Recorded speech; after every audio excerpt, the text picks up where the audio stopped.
And Yu-Wai, he's an assistant professor in political science at the University of Hong Kong. Thank you for joining us on the program. How much have students and universities been targeted in these protests by police and also protesters? The exact figure of the university students targeted by the police is pretty, well, according to this different estimate, very considerably. The police definitely claim that among the 3,000 arrested so far since the social movement started in June, there were about a quarter of them being the university student. And I guess the police has got that number pretty correct. And I guess the police, what they're doing now with all these university campuses, acting on the assumption that quite many of the university students are still quite active in the 4 nights of the protest. So I guess the students' initiative to protect their campus, whatever you call that, is a response to the police potential action to raid the campus, especially some of the student dormitories in where the police believe to hide quite a bit of the weapon cages that attack the officers. Mm-hmm. So some foreign universities have suggested that students go back to their home country, leave Hong Kong. How concerning is it to have foreign students leaving Hong Kong amid all these protests? What message does that send?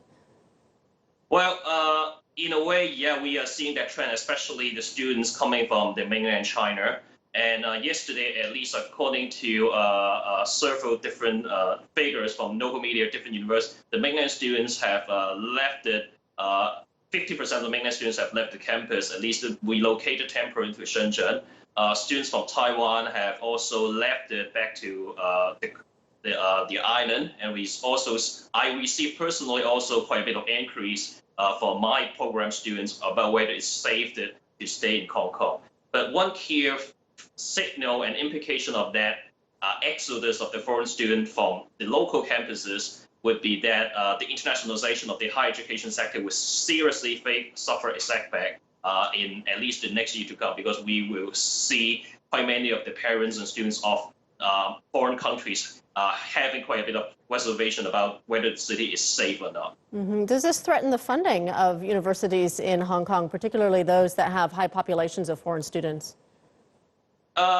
Well, the funding model is not that we depend on the numbers of foreign students, but that would really affect the agenda of the government to internationalize the campus for sure. And already I would say that some of the local legislators are now suggesting that given the fact that the universities are the hotbed of some of these protesters, rather active protesters, they were pressing the government to cut back the funding on these public universities. So that I would say is a very worrying sign, at least for the next year. Mm-hmm. How disruptive have these protests been for students in Hong Kong?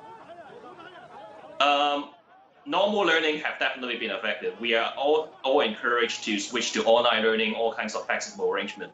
But as all the universities are placing safety, personal safety of students on top priority, so all course instructors and us have to adjust it accordingly. Yeah. Mm-hmm. And we only have about 30 seconds left. But do you think that this could be the beginning of an exodus of foreigners, starting with the students and then other foreigners?